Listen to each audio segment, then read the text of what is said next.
मुझे कहीं लगता है कि इस सृष्टि में अगर सबसे ज़्यादा किसी प्राणी को तूल दी गई है वो इंसान है। मनुष्य ही एक ऐसा गजब का प्राणी है जिसकी पाचन शक्ति दुनिया के किसी भी जानवर से बेहतरीन है और वो हर एक जानवर को मात दे सकता है। वह इनके पेट में कुछ भी पच जाता है। मैं ये विषय पे बात कर रहा हूँ क्योंकि मुझे लगता है वक्त आ चुका है कि ऐसे विषय में बोला जाए। मनुष्य को इतनी आज़ादी नहीं दी गई थी। हमें ये आज़ादी दी गई अंडर लिमिटेशन कि आप वेजिटेरियन है तो आप वेजिटेरियन के पर्टिकुलर आइटम्स खा सकते हैं, और नॉन वेजिटेरियन है तो आपको एक आज़ादी दी गई है कि आप जितने भी लीगल जानवर गवर्नमेंट ने रजिस्टर किए हैं, जैसे अलाउ किए हैं, चिकन मटन आप खा सकते हैं तो खा रहे हैं। पर इतनी खुली छूट नहीं दी गई है कि आप इस ब्रह्मांड में जितने भी चलते फिरते रेंगते हुए जानवर को खा जाए।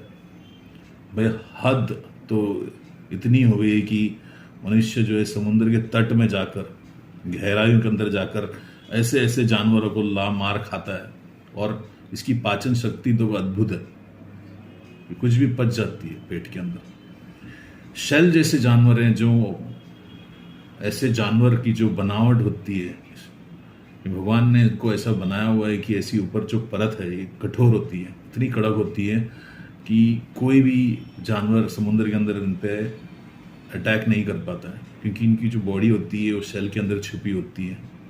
और ये जो बनावट है ये ऐसी होती है कि समुद्र में बड़े से बड़े जानवर इनको मार नहीं पाते, पर मनुष्य समुद्र के अंदर जाकर जो है उसके तट में या शोर में जाकर ढूंढ कर ऐसे शेल लाता है और गर्म पानी में उबाल कर उसे जो है तोड़ मरोड़ कर, इसे लाना ही इतनी बड़ी चुनौती है, पर ला कर उसे पानी में उबाल कर उसके अंदर से मांस निकालना उससे बड़ा चुनौती है।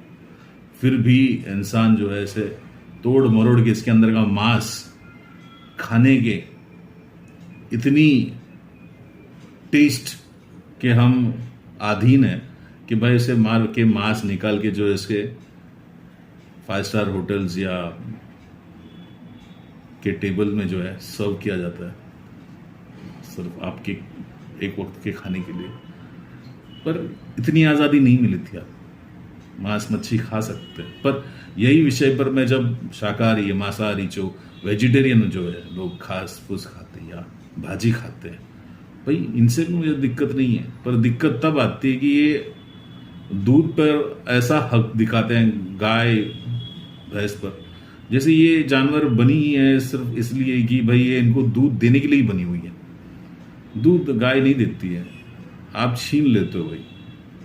हद तब आती है जब उस दूध का आप इतने सारे मेनू के आइटम बना देते हैं, पनीर, फिर घी, मलाई, और क्या नहीं बनाते भाई। इंडिया में तो ऐसे कई सारे स्टेट है जहां पर मक्खन बिना तो खाना नहीं होता है। हर चीज में मक्खन, ब्रेड में मक्खन, दाल में मक्खन, चिकन में मक्खन, बटर चिकन। भाई हद कर दी है भाई। उस जानवर की आप मर्यादा करो, और जितनी आज़ादी दी है, लिमिटेशन दिया, उसका जो है आप सही तरह से इस्तेमाल करो। चाहे वो दूध के विषय में बोल रहा हूँ, गाय के विषय में, या नॉन वेज में चिकन मटन, क्योंकि वैसे भी आप जो है कुछ जानवर को हम खाते हैं। जैसे मैं खुद नॉन वेजिटेरियन हूँ, पर मुझे लगता है कि कुछ चीज़ें नहीं खानी चाहिए।